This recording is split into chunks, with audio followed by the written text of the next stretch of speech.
And we just want to highlight them and all of you all at home. But we're going to have a good discussion about fatherhood, about the importance of the Black father in the family, and the importance of the Black father in the community. We have some special guests, Mr. Tony Lindsay, Dr. Maurice Green, and Dr. Reginald Caldwell. I hope you all are doing great. Be sure to hit the thumbs up button on your way in.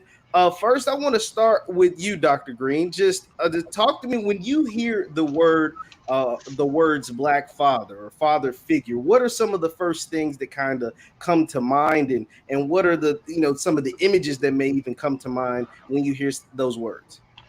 I guess one of the first things that I think about when people talk about Black fathers is the unfortunate framing of Black fathers as synonymous with absenteeism, Hmm.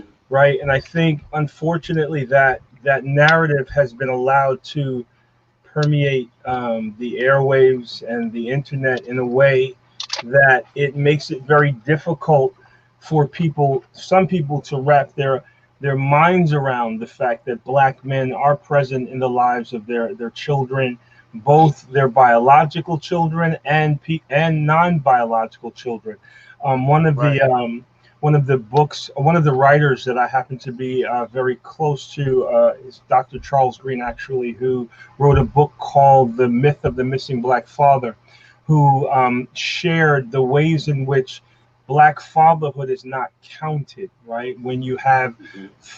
Black fathers that are involved with other mothers of children that existed before the relationship began, that those fathers that are there taking care of those children, if you want to call it secondary fathers, not necessarily stepfathers, because sometimes they're not wed, but I think that we have got to do a much better job of presenting Black fathers in all of their variations, and make sure that we continue to support Black fathers in ways that I think most people, given the narrative that's presented, may not be acclimated to. Absolutely, and I think that's a big thing that's going around on social media is the deception of Black fathers, and the perception of being whatever you want to call someone because they are with Hmm. a woman who has children versus only having children of your own, and all of those things and stigmas that are around stepfathers and whatnot. But before we get into some of that kind of stuff, Dr. Caldwell, I want to ask you about Dr. Green just talked about like what that name or what Black fathers and the images that kind of are presented to him when he hears those words. For you, Dr. Caldwell, I'm coming to you. What was it like when you had your child? Like, just talk to me. Like when you had your kid, what was that was going through your mind when you found out it was happening, and then when the child was brought into this world, just some of those emotions and things that went through when that happened. Well, one of the things I wanted to not do was be absent like my father was. I wanted to definitely dispel the myth that our children could not be successful, um, if they didn't have a father in the home. A lot of times, our society tells us that if a father is not in the home, that child would not be successful. But so many of our Black men aren't necessarily in the home physically, but they do want to be involved in the child's life. However, we know that there's certain laws that don't allow that to happen. We know that we have child support laws that make it very difficult a lot of times for our Black men to want to have a relationship unless it's financial.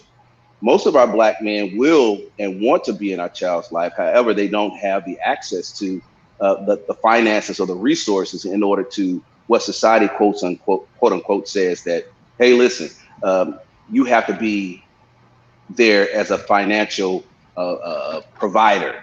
But we want to spend time with our children because in my situation, time was more valuable than just paying child support.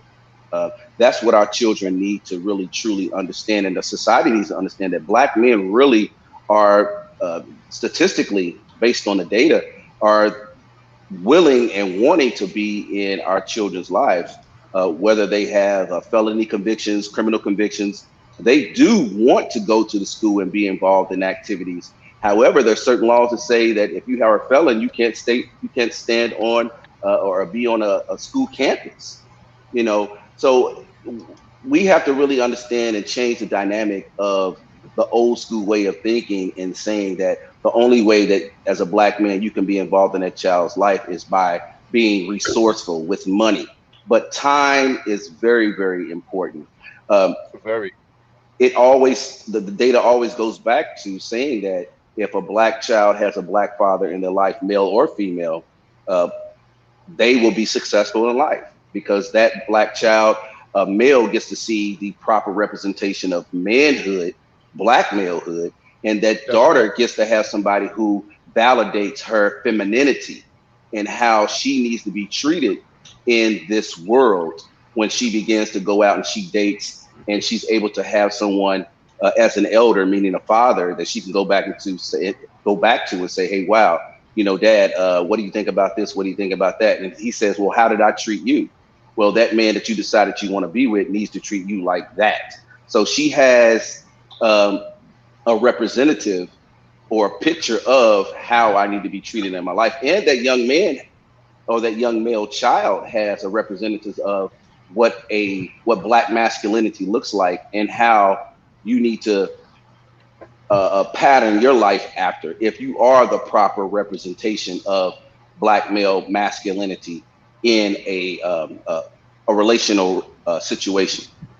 Absolutely, absolutely. Once again, we're having our black panel talking about fatherhood and their relationships with their children, their relationships with their father figures. And Tony, I'm coming to you on this. Was there just talk to me about your own personal experience, not just with your children, but growing up? Was your father or father figure who was someone that you kind of modern, I guess, your parenting style after, or was there someone that kind of you had looked up to that gave you the inspiration that made you want to be a better father or a father to your children?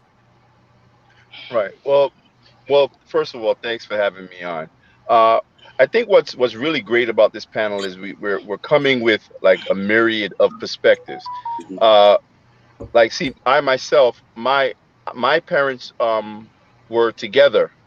For they were married and together until my mom passed away just a few years ago. So I had the quote unquote full nuclear family type of thing situation. So my father was always in my life. And I definitely modeled my parenting style, I would say, based upon him. But I think it also had to do with my mother. I think it's this, I think as a community, I think when it comes to black fatherhood, Mhm. I think it has to be intertwined. It's necessary that is intertwined with motherhood. And when I think of Mhm. fatherhood, honestly, I think of protection. I think of pride. Like those are the things that those are the first things that enter my mind when I think of fatherhood, because I kind of feel that we all have a role as fathers, whether we are biological fathers to children or not. And that's kind of the lesson that I learned from my father, because my dad, he was kind of like the dad for everybody in the neighborhood. You Mhm. know what I'm saying? So that's the time that I came up in. And I try to impart that type of behavior or that type of feeling upon my children, that experience. I try to give that to them. And also, like I'm the type of guy, like in my neighborhood, all the kids will know me. They call me Unc, Mhm. or they'll call me Pops. Yep. And that's the way that we're Yep. supposed to be engaging Right. as black men with Mhm. everyone Right. in Right. our community. Mhm. So I think when we talk about black fatherhood, I say that as black men, we are all fathers to those in our community that come behind us. Right. But unfortunately, as was said earlier, we get a bad rap.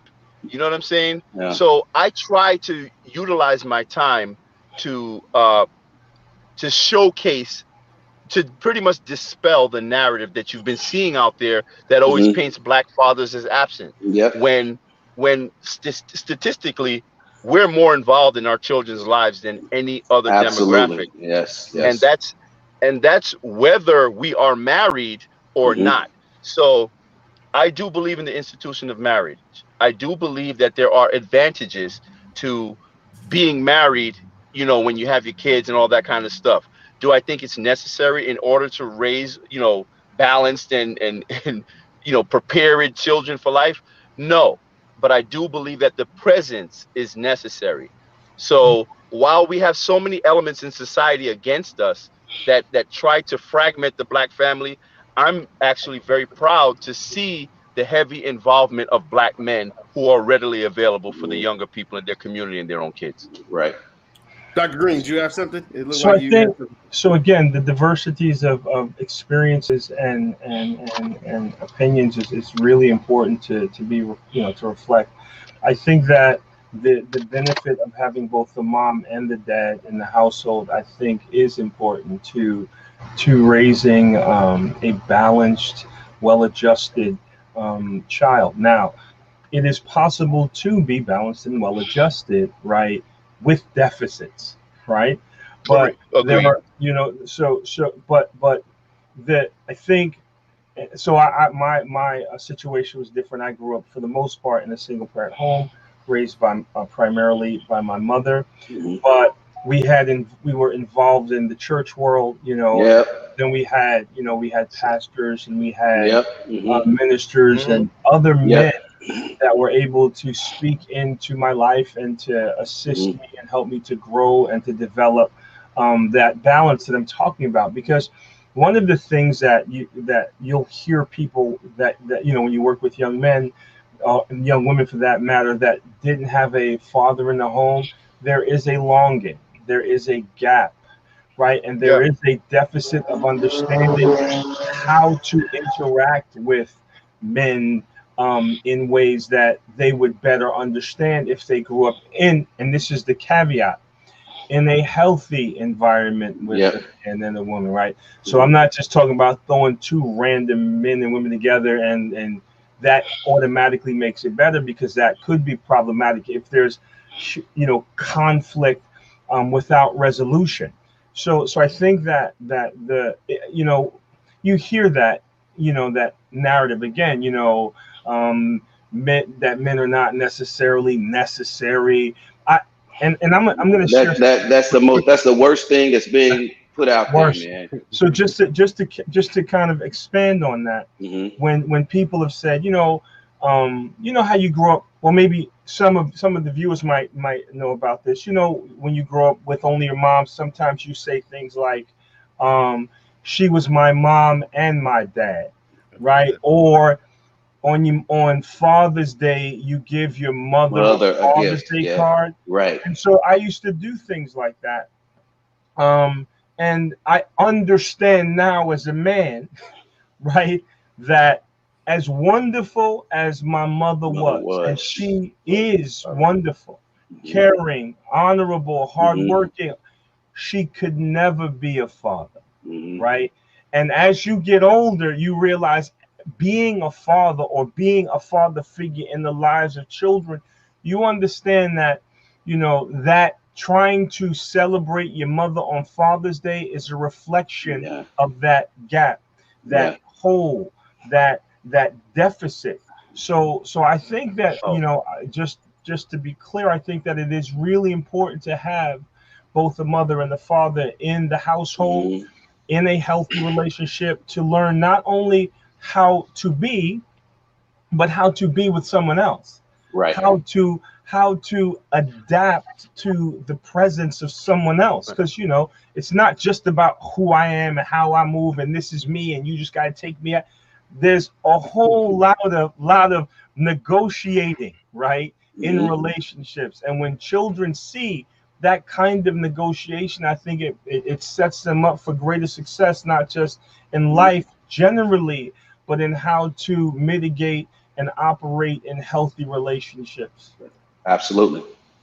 And that's the way, that's the way that I'm seeing it. I was telling Jeff prior to us coming on that I feel like I've been doing sort of a summer internship to really validate and authenticate a lot of the research that I have studied over the course of the years, and seeing that in elementary school where I'm doing a summer camp. And I never wanted to do elementary school. I mean, I don't like snotty noses. I don't like crying kids. I don't, because I've done that before. And now you're doing it with a whole school full of those kids. And I was like, wow, this is different. However, understanding that my presence as a black male transforms every classroom that I would go into, because you would see how those black male children would look at you and say, wow, I've never Talk seen about it. anything like that. Yes, Like, that's right. he's articulate, he's carrying himself a different way than what I see on television, what I see when I'm playing my video games, what society is really imposing on me to feel as though that's what I have to grow into.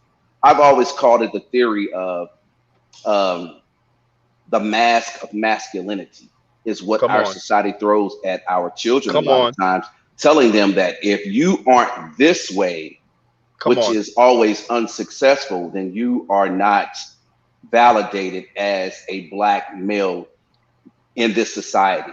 We have to put together coalitions where we can say we have a counter to what our society is teaching our young black males. And it is, forget about the unsuccessfulness. We have to be totally on point with showing success in all areas of activity. And I go back to my brother Neely Fuller, and I'm sure Jeff knows about Neely Fuller through Boyce. And Neely Fuller tells us that all 9 activities of our lives are controlled by the dominant society. We talk about religion, sex, war, labor law, politics, economics, Hmm. education, and entertainment. And all of those, we see black males as at the lower tier of success. We're always Absolutely. doing terrible. And what I've seen in my studies, of course, in education, is that we fail at everything. We never, ever have the opportunity to be seen as gifted and talented. However, we are at the lower tier of, or represented higher in emotional behavior disorder and specific learning Hmm. disabilities. So, how do we correct those? So, we have to make sure that in every area of activity that we participate in, that we are glorifying the positivity of black males, masculinity, what we are really put on this earth to do for our community, because we are at a time where, man, we got to do something. Um, I was telling Jeff, I just relocated back to Miami in April, and it's totally different from the city that I live in, because you see everything in larger numbers. So we have to have representations and find these people. And I can get deeper into that on a whole different level, but we have to start finding our black men where they are. And what's more important, Dr. Green, is when you said that I was a PK. I grew up in the church. My grandfather was a preacher, had his own church. I always saw proper representation of black masculinity, black men in suits, black men in ties, black men carrying themselves in a authoritarian, positive way, talking to me about life and how I needed to represent myself, not only for the church, but when you leave that church, you are representing that last name of your grandfather or your family who's in that church. So we got to get back to that. We have to get back to that. It's totally necessary. Dr. Green, do you have So yeah, I think one of the things that I found through my research and through working with young men is the importance Mhm. of the concept of identity. So when you speak about being a PK, growing up being a church, it's one of those things that we have got to really start to delve into Mhm. in terms of the identity of black men and boys, right? Because a lot of times what people are trying to do is to change your behavior, Mhm. right? I want you to stop doing this, or I want you to start doing that. And we've got to get past dealing with the symptoms and deal with the problem, which is a sense of identity, Mhm. because you will do what you think you are, right? So if you're a PK, if you're a church boy, generally speaking, you try to conduct your life in a way that supports your primary identity as a church boy or a church goer or a Christian or a Muslim or whatever that might be. So I think it's really important for us to really start digging into the ideas of masculinity and identity to help black men and boys move in directions that will help Mhm. lift our people. Right. absolutely, I think. absolutely. Once again, we're talking to our panel about Black fatherhood and the different experiences that they have, and also their experiences with their children. Be sure to hit the thumbs up button like, share, subscribe. Tony, I want to ask you this. What advantages do you believe, you talked about having both your mother and your father in the home growing up. Just what advantages did that give you, knowing that both your parents were there all the time? And what you talk about the relationships that Dr. Green spoke about a little bit earlier that you were able to see between your parents that helped develop you as a young man growing up. Well, I think the main way in which it helped me to have both of my parents there, it basically um taught me about relationships. It taught me Hmm. how to engage and behave and to nurture a productive relationship with a woman, right?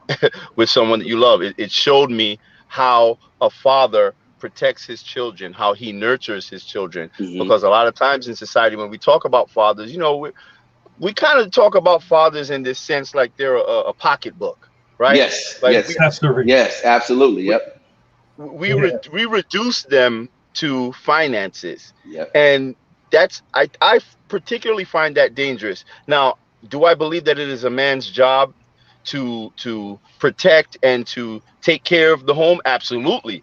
I mean, I'm a PK too, just so y'all know. So it looks like you got a bunch of preachers kids up here, Shout out to the PKs. right? But but when you reduce men to nothing but a wallet, Yep. I mean, it pretty much it redefines what masculinity is, right? It it it it exempts them from having any type of emotional connection with their children. It really changes things, and it causes a real, I think, a handicap in your offspring and those Hmm. that come behind you. So, like I was talking to my sister earlier today. Oh gosh, she's gonna kill me. But I was talking to her today about her well, you don't know what sister is, but about her daughter's father. And he's a great dad, he takes care of everything financially The and all this provider, and that. the provider. He's a provider, yeah. Hmm. But he's not so emotionally available. Hmm. And when you're talking about your daughters, especially, I think that when you're talking about the relationship a dad has with his daughter, he is the first example of what a man is supposed to be. And The she's going comparative. to more times than not Hmm. model her future husband, Husband boyfriend, after her or dad. or or whoever she dates after this guy. So if her understanding of love is money, what do you think is going to happen when she gets out there into the world? Hmm. So I think when that advantage of having my father and mother together, it showed me the cohesiveness of how you work together in order to bring up a family. But like I said before, I don't think it's not to disparage anyone with like single family homes or anything like that, because I know a lot of wonderful, well-rounded people who were raised in single parent homes. In Mhm. fact, my son is being raised in a single parent home. I'm a single dad. You know what I'm saying? I was a single dad of my daughter, Me too. of Yeah. my eldest daughter as well. And they turned out great. You know what I'm saying? So, Just pat on the I, back. right. We just got to stop getting caught up in this narrative that it's either or. And we have to get back to a place where we understand that masculinity and femininity, especially in the black community, is something that really works together. Hmm. You know what I'm saying? And we have to abandon this adversarial relationship that we have with each other that is propagated by the the dominant society. I mean, that's what it is. Yeah. They're the Yeah. ones who are infiltrating our culture and telling us, they're redefining to us what masculinity is. So when you hear these terms like toxic masculinity and all of that, I don't subscribe to any of that garbage, because masculinity is not toxic. Hmm. It is not. And black masculinity is not only not toxic, but it is very powerful. And why do I know that it is very powerful? Because it is under attack so heavily by this society. So, you know what I'm saying? I believe that it is incumbent upon us to teach masculinity, to be Hmm. present. Don't allow anyone to tell us, what a father is.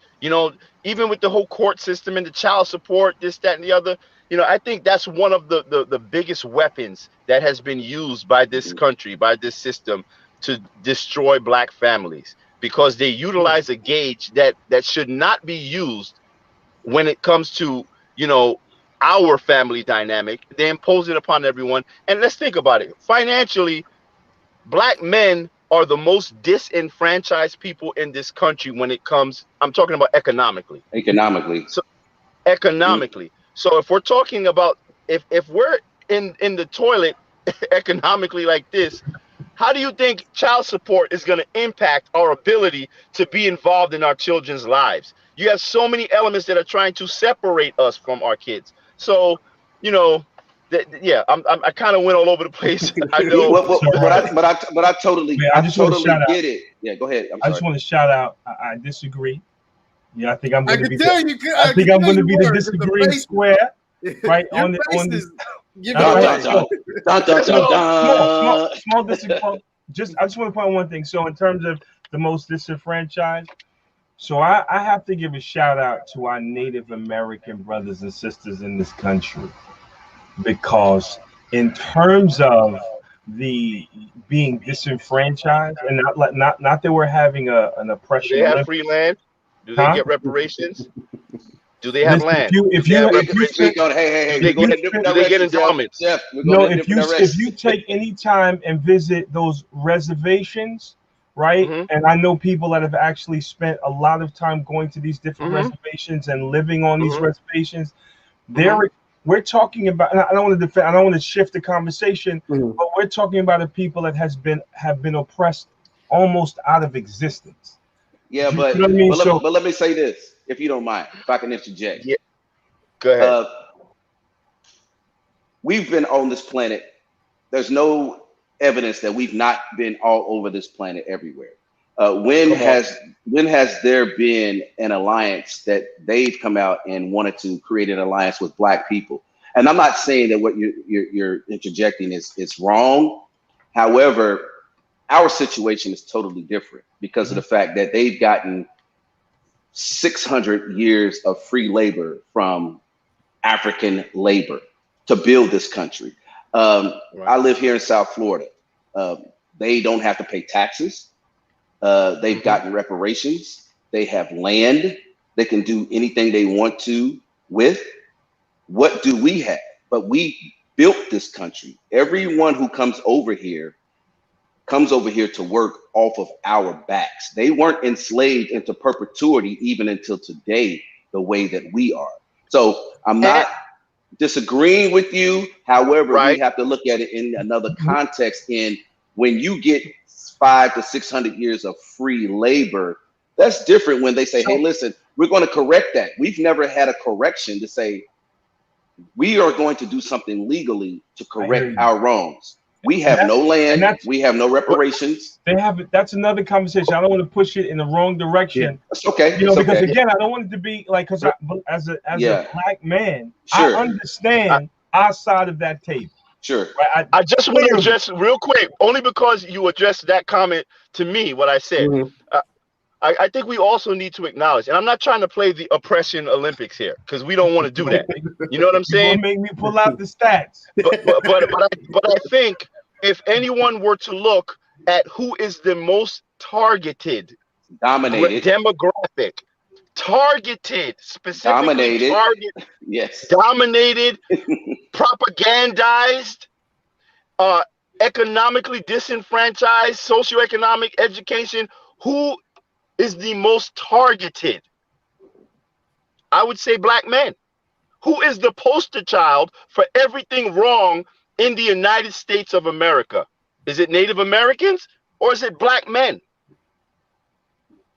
You want me to answer that question? It looks like you want to answer because you're dragging it. So understand what I'm get a quick response, Dr. Green, and then we'll get back to right. Understand.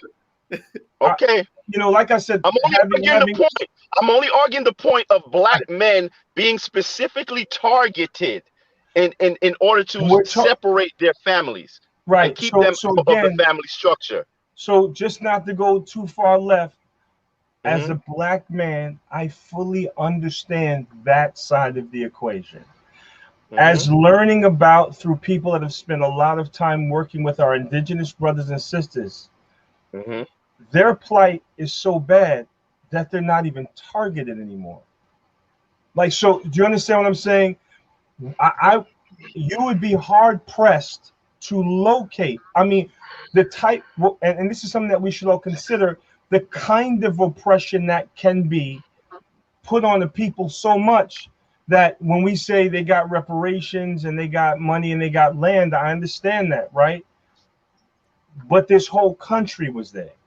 Like, so we're not talking about. That's why I have to disagree with you, because you have to go back and understand the historical context. I do want to save that conversation for another. We don't agree on that right now. That's fine. Let's topic a little bit. Yeah, that's barbershop. Let's table that. Yeah, Dr. Caldwell, I want to come to you on this. When it comes to, we talked a little bit about as far as like images in the media, right? What are some of the images in the media that you see as far as Black families, the Black parent, and specifically the Black fathers, and where like the direction that you would like to see some of that change? And I'm going to ask some backup questions off of that. But what are some of the images that you see as far as media, music, entertainment about the Black man in the fatherhood structure?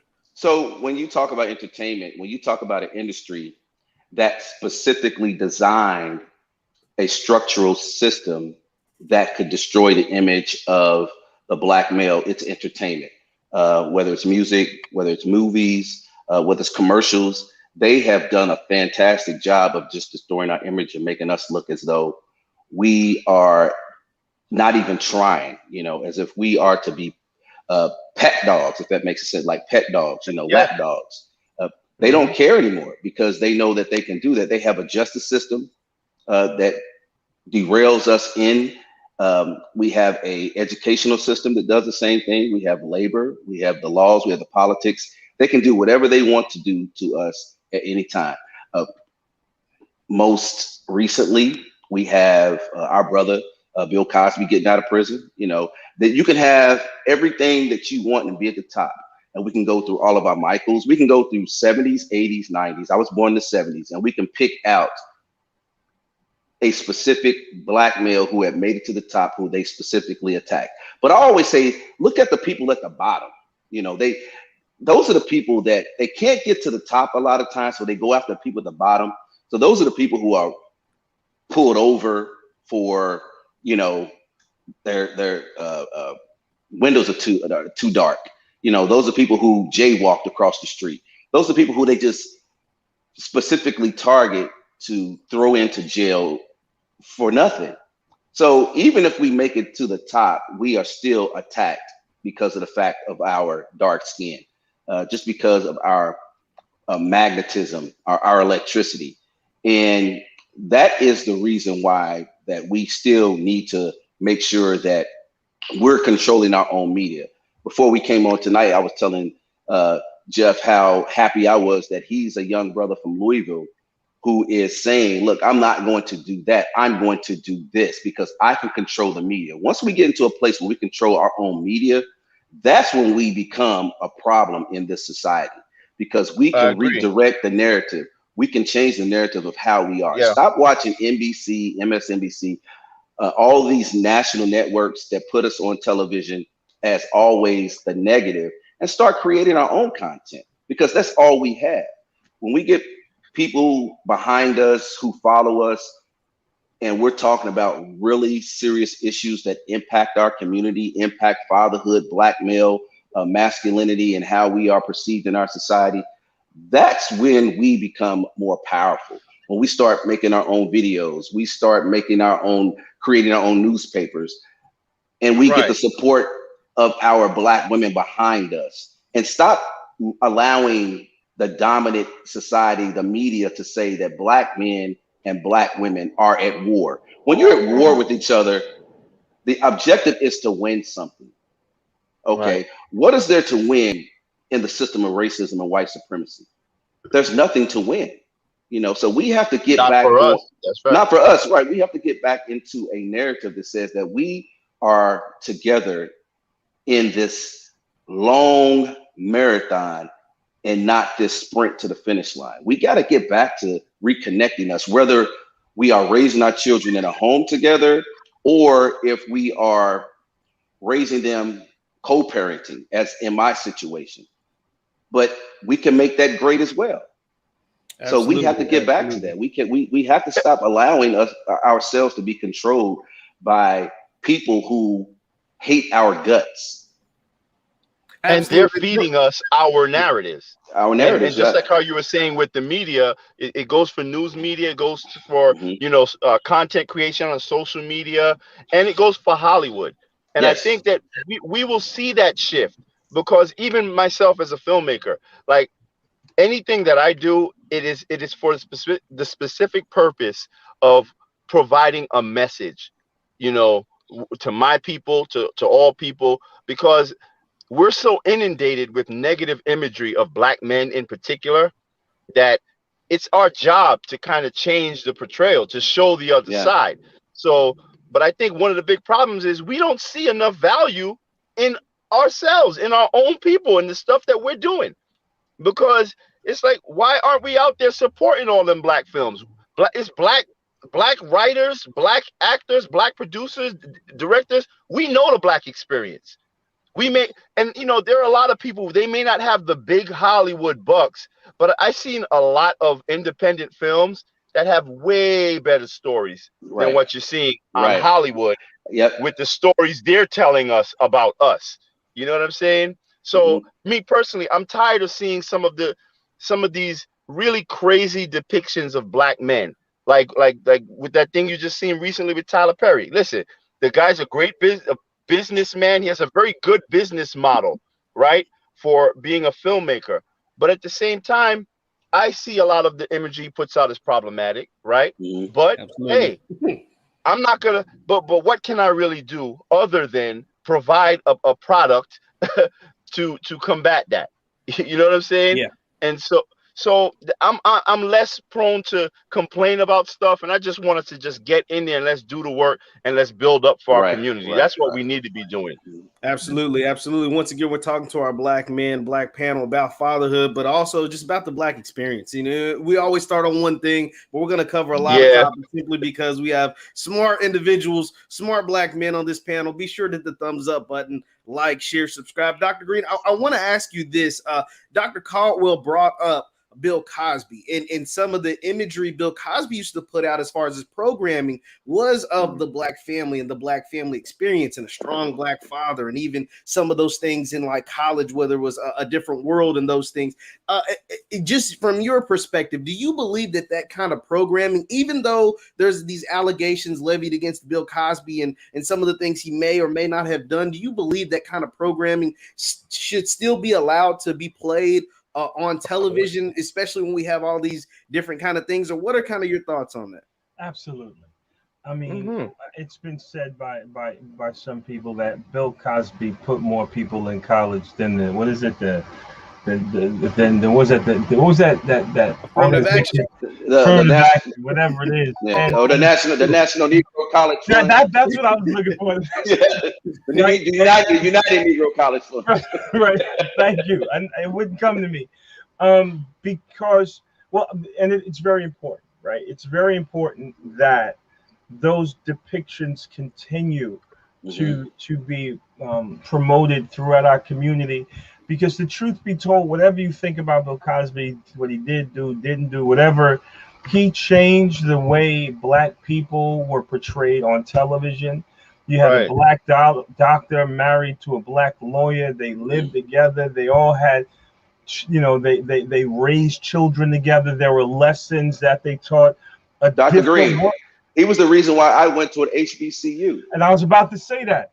And he made us ghetto kids in Brooklyn, New York, that didn't know it, that knew very little about college, about HBCUs, like, wait a minute, and how much fun that could be, and the kinds of friends and education you can get going. So I think that's really, really important. And so the ways in which people try to discredit, since he has these allegations against him, we're going to destroy all of the work that he's ever done, despite the fact that it literally change the life course trajectory of hundreds of thousands of black and brown kids, Yep. I Yep. think it's preposterous. And I think that one of the things, and also in that show, they showed how he was a father to other, you know, Yes. Yep. people that came into the Yep. home. Was Yep. it Yep. cockroach? Was that the wrong? Cockroach. Yeah. Yeah. Right, Yep. right. So there were other people that came in that he fathered too. Hmm. So I think that's really really important. And just to kind of push that envelope a little bit further, just in my own personal life, one of the things, a tragedy, I had to look it up. January 16th, 1997. Enos Cosby, Bill Cosby's son, Yeah. was Yeah. murdered. Yes. Right. Yep. Yeah. So Tragic. he Yeah. lost his son. His son is 28 years old. I Yeah. think his son was going to Columbia University, Yeah.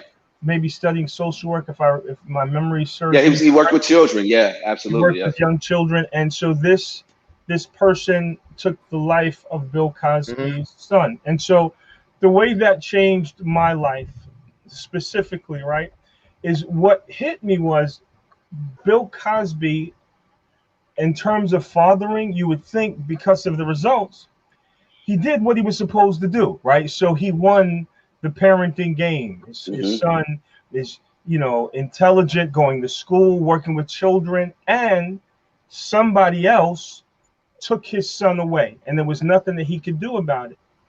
And why that changed, at least the way I kind of saw life, parenting and fathering, because we as even though it may not be fair, we as a people, black men specifically, have a responsibility to father those that are not necessarily ours, because That's right. you can do everything right for yours, and it's what the lost boys, it's the one that no Yeah. one Yep. paid attention to, that Right. can derail that whole story.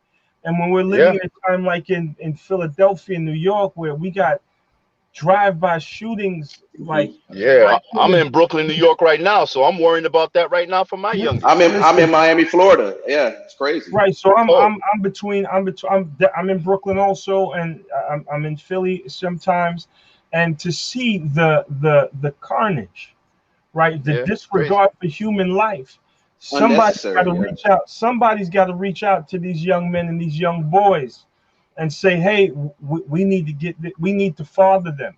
We need to instruct. We need to provide guidance, because this is the kind of result that you get when there is no leadership, there is no Hmm. fathering, right? There's not a hierarchy of direction and love and correction, right? So when you have in Harlem, New York, a 16-year-old, 13-year-old, one shot in broad daylight, the other one shot in the car. You got people doing drive-by shooting children at cookouts. Like, if there was ever a time where we needed black men to father and to step up, it's now, right? Not just for the ones that you have in your household, or the ones, but those young men that are basically crying out for some kind of help and support and direction, because where they're getting their help and their direction from is an assault on us making it as a people. Hmm. I agree. I think that's why we have to get better at identifying the forces that are working against us, because there are a lot of brothers out there that are taking on that role. I live in the hood. I live in East New York, Brooklyn, like pretty much like you already know, East New York, Brooklyn. So we're out here, but there are so many forces out here that fight against us. And these are forces that you will see in our elected officials, Yeah. in in in even non-for-profits that are out here pretending to Hmm. do work. So it's like we got so many forces against us. And this is not an excuse, but I think if we enable our brothers to better identify the put them up on game, it'll be easier for them to put that first foot Hmm. forward, because I'm seeing a lot of people that are just kind of falling back. I'm seeing a lot of OGs, like old dudes, like dudes my age, the OGs. They just like, man, these kids out here, man, I ain't even messing with them. They And, they and they Tony, crazy. Tony, that's what really scares me as well, because I'm hearing that our elders aren't scared of these children; they're terrified of these children. Right. But again, I go back to the mask of masculinity. You guys grow up in an urban area. they're just basically reflecting what they see in their area they grew up in. But if you approach them in a respectful and mannerable way, with they love all and with respect. love and say, listen, I'm coming to you as your uncle, Come as on. your grandfather, as someone in your family, brother. I am not trying to attack you, but can you please pull your It pants up just a works. little bit? It works every time. It's never It failed for me. works. I've never been disrespected. I worked in a juvenile justice facility before. When I came with those young men, listen, I don't care what Yeah. you did, but I care that you get your GED, your high school diploma, or you get caught up into your right grade. I And respect you. and let me tell you, a lot of these young dudes out here, they want that. They're They crying want for it. better. They're But crying they for it. don't, but they just don't see better. They don't Yep. see the value in themselves. So Right. it's our job to show them that they are valuable, that they matter. And Yes. that's why I always talk to my brothers. I'm 48 years old. I'm not shy about saying my age. You know what I'm saying? I'm, I I'm am. 48 years. I'm, I'm 48 years old, and I came up, around a lot of, OG gangsters in the Yeah. neighborhood. Yeah. Yeah. Yeah. And Street a lot guys. of them, they kind of washing their hands like, you know what, man, these young dudes, they crazy. I'm not even getting involved. Mhm. But I think it's that abandonment that just allows things to get Yeah. worse. Like we're looking at our own youth through the same eyes that are being propagandized to see us, how they saw us when we were coming up, when we were the super predators and all of Yeah. that. You understand? Don't So we're start. allowing the media, we're allowing them to do the exact same thing all over again, and this is a cycle that is just never going to end. So we got to man up, because for me, I feel like we're being bred into a bunch of cowards. I come from a different era. Yeah. You know what I'm saying? And I feel like black men, our masculinity is under attack, and we Yeah. are being somehow reared into being a Hmm. bunch of ultra soft Charmin tissue paper, peanut butter and jelly, soft type dudes. You know what I'm saying? I like peanut So I butter and think, jelly, son. What you talking about? What you trying to say, son? yeah, you What you trying to know what I'm say? saying? I'm just saying there is nothing toxic about black male No. No. masculinity, and we need to be proud of it Mhm. and not allow anyone to attack it. So I Because just want to put everyone. this out. All right, we Okay. just want to put this out real quick. Go Just for so it, you Dr. hear Green. that. You'll hear toxic masculinity synonymous with black masculinity, synonymous with Facts. masculinity. This is the question that you always pose when you hear that. When they say toxic masculinity, got it. You ask them, so what's What's good? masculinity that's not toxic? Hmm. Describe Right. it to me. What does it look like? Right? That's question number one. Question number two. So what does toxic femininity look like? Right? Oh, brother, I Right. tried that before. I got I attacked. understand. I understand. Yeah, I understand. They say it's like reverse racism. I've heard that too. It doesn't yeah, exist. It's like, yeah. well, so then this toxicness is only applied when we're talking about masculinity, which Hmm. just doesn't stand on the Specifically face men, of though. Black it. men, Doesn't I stand on the feel. face of it. Hmm. I feel like all the scapegoating of toxic masculinity, it always ends up on us anyway. Yeah. Meaning black men. I feel like we become, the face of everything wrong with masculinity. I mean, otherwise people wouldn't be. Why is everybody saying to pull Bill Cosby shows off the air and all of that? But no one. But there's Harvey Weinstein movies playing everywhere. You got Charlie Sheen movies playing everywhere. You know what I'm saying? But that's the So question that never gets asked. Why are we specifically talking? What is it about us? Because we're the Lord tier everything. Why is it so important to keep black men in a subservient, subjugated position? No one because we ever are really. powerful. There you go. It's sort of an open-ended question, but we know the answer, of course.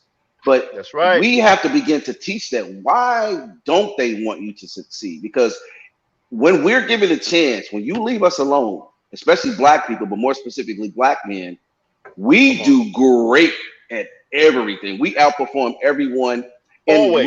in the less amount Always. of time. We've only been in school together for 60 years, 60, 70 years. Wow. That's But when right. you give us the opportunity to do something without interference from the dominant society, Right. When you leave us alone. when you leave us alone, we do well. Well, We and do also well.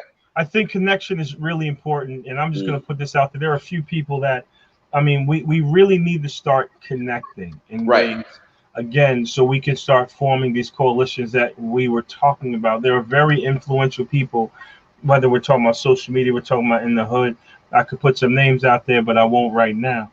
That that need to step up and connect in ways that you're not just making money on the internet, right? Okay, but you got a million subscribers. Right Doc, now, that's the thing. We just gotta do our own thing, man. Stop just thinking I agree. we all gotta be together. No, we don't. We just have to have a Yes. code of conduct. We have to be able to have one specific goal, and then it will work. Stop saying we all gotta be the same way. We can get to the same place by doing different things. No. Different Right. ways. I So agree. I agree with both. Right. I agree with what both of you are saying. I Yeah. just think that if we spend too much time trying to pull other people to come on, you got to do this, you have this platform, you got this responsibility, and if they're not doing it, I don't want to waste too much time on them. I would rather put my first foot forward. Let's just do what we got to do, and then the rest. It's like if you build it, they will come. That's how I look at it. You know what I'm saying?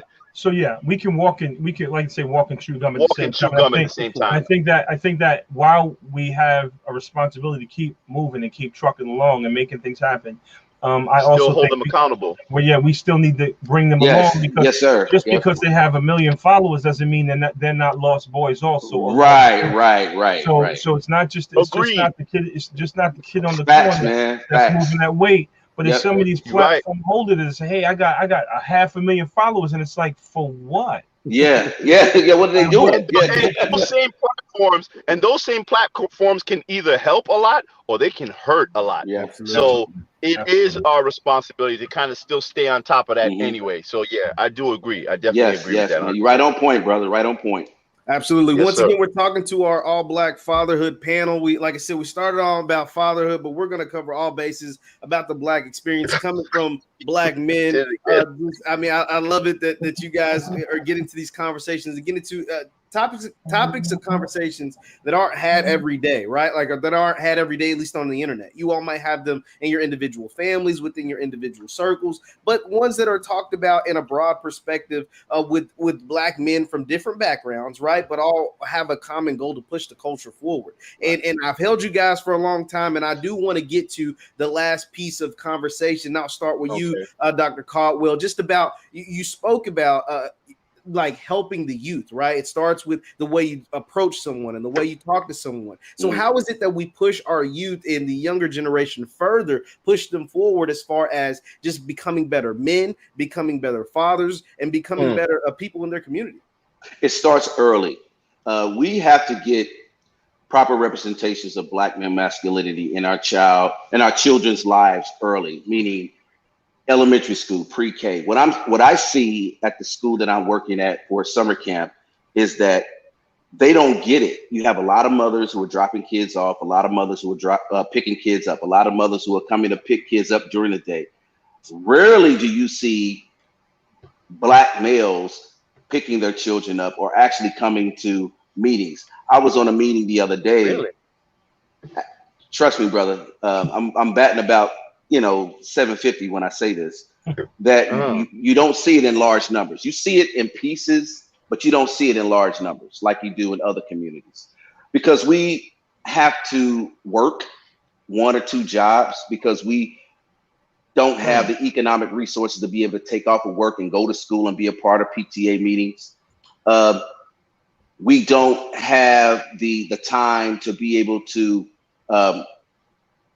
get involved with after school activities or to pay for after school activities, or we don't have a relationship. Most importantly, we don't have a relationship with that mother in order to make time out to say, I'm going to pick up little Jamal or Shaniqua tomorrow. Is it okay?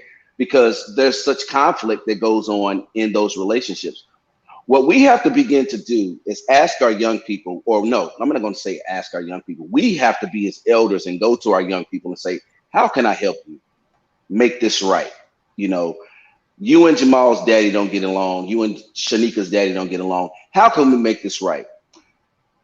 You have to have girlfriends of them, your homeboys, of those fathers to say, hey man, we got to get this right, because this ain't how it's supposed to be. Because at the end of the day, the system will jump in, and then it's all going left, meaning that child support, everything is in her favor, where she can put you in some type of situation that's going to be detrimental to you. So how can we make this work as a family, getting back to the family unit, getting back to the village of taking care of our own priorities, and not allowing other outside forces to come in and direct us and tell us how we need to be as a family when it comes to raising a child who's in elementary school.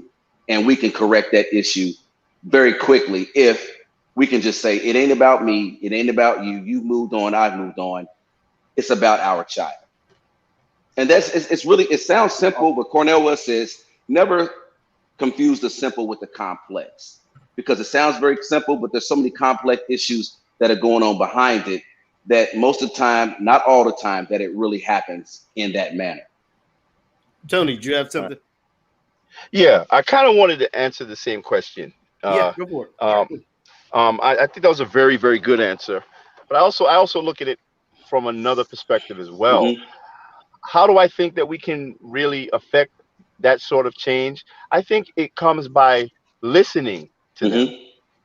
And because a lot of the problem that we see right now, right, in the let's say with the crime, the violence, Mm-hmm. you know, with these young men, a lot of that comes based upon this feeling that they have no value, Mm-hmm. and there are a lot of things that this stems from. So I think one of the most important things you can do for any person is to listen to them, to truly make them feel like they're part of the conversation, that they have value, and then you'd be really surprised at what you can learn. You know, there's Mm-hmm. an old saying, you know, you got to meet people where they are.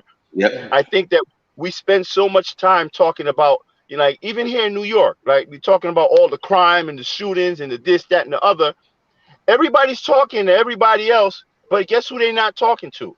They're not talking to them dudes in the streets. You know Mm-hmm. what I'm saying? We're talking about trying to find these solutions, but you're not looking for those solutions with those same people. What do they need? What is missing? What's going on? So I think when we look at it from that perspective, and we listen to them and to truly diagnose the problem, and I think we'd be in a much better position. And Mm-hmm. brother, what you were talking about with, you know, as far as, you know, seeing, you don't see too many fathers picking up the kids and things like that. I think that's kind of, I guess that matters. That's more so like where you are, because I think I've been seeing a lot more involvement of fathers, especially with like particularly when you're talking about like picking up kids from school and going to PTA meetings and stuff like that. Over the years, I mean, I was born in 1972, and I'm seeing, and I think it's particularly with the younger generation. So I think maybe that's what I'm talking about.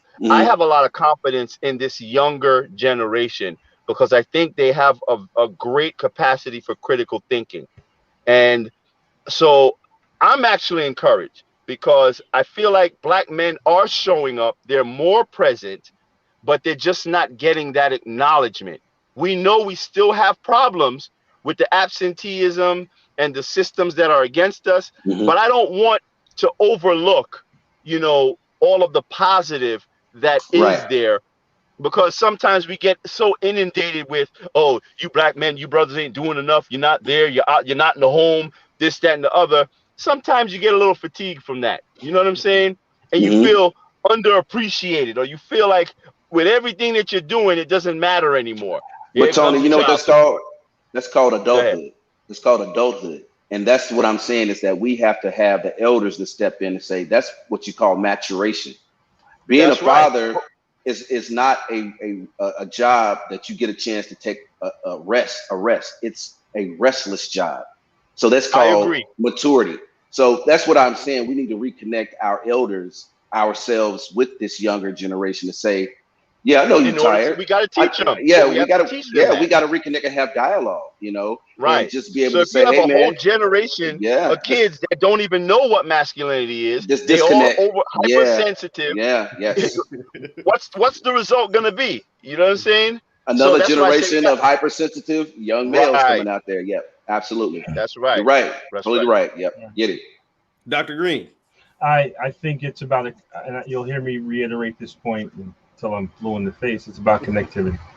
It's about, I think one of the people in the chat said making our own systems. We have to take a systems approach. Not I'm gonna do my thing, you're gonna do your thing. We all Right. hope it works out in the middle.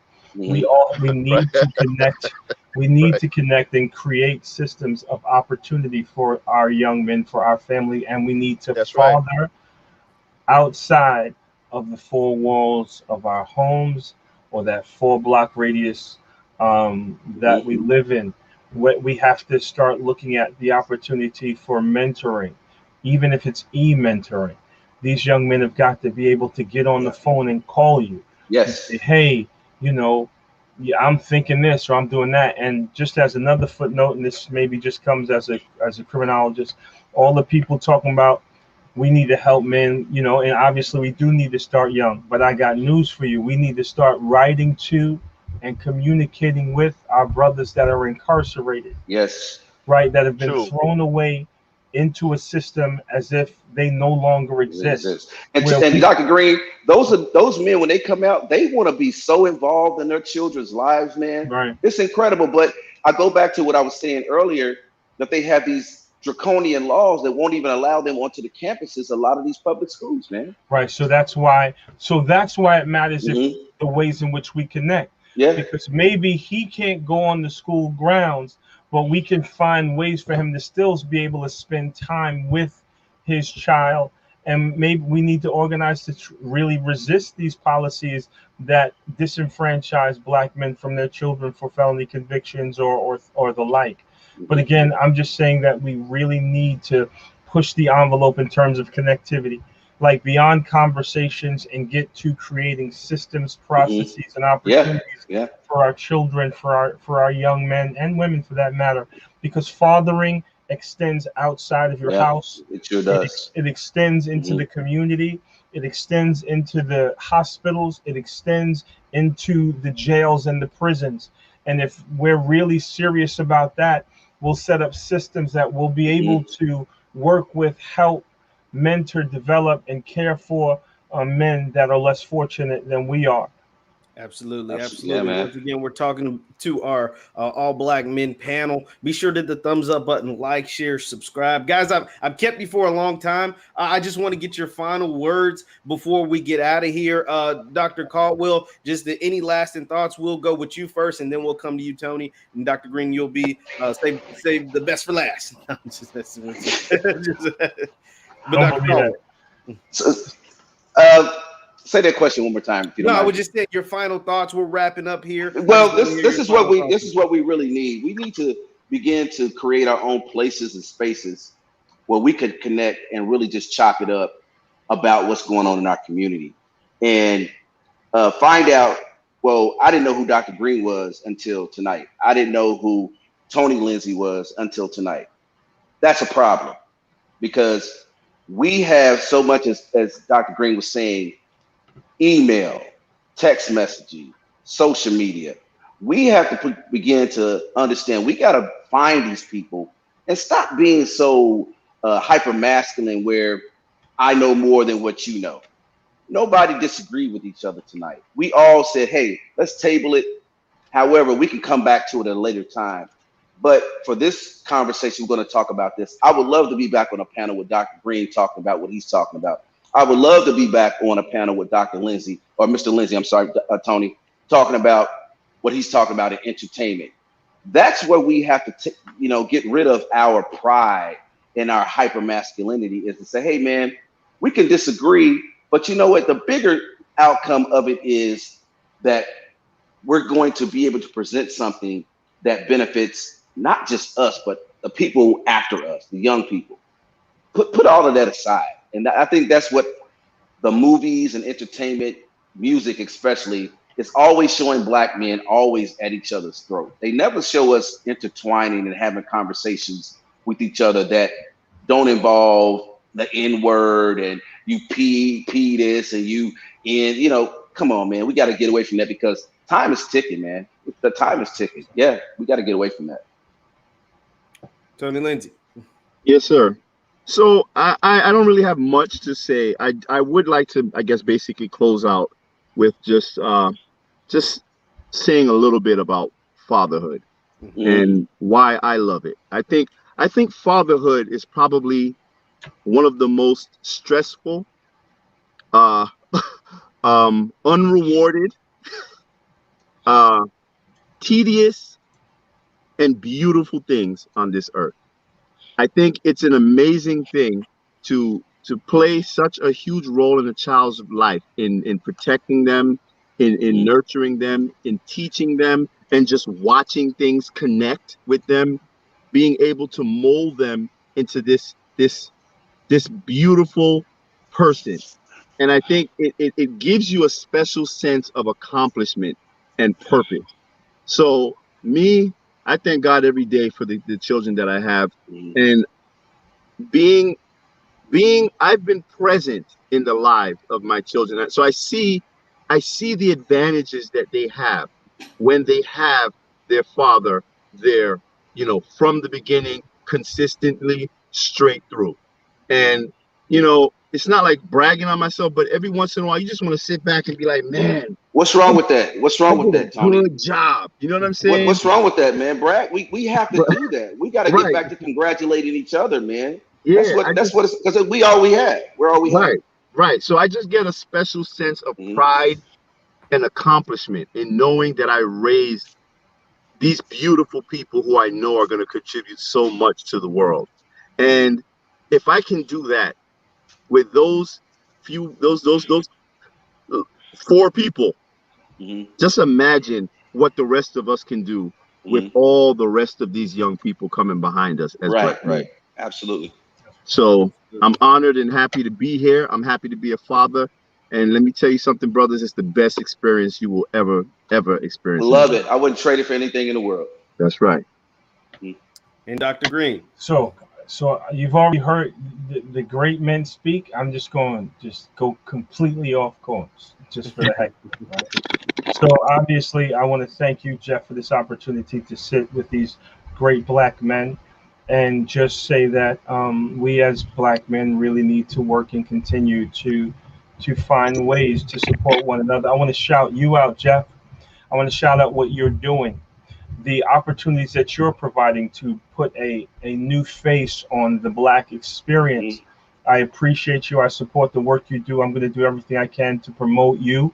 Mhm. I love the work that you do, and just to put it in context, right? If you don't hear anybody say thank you, I want to say thank you.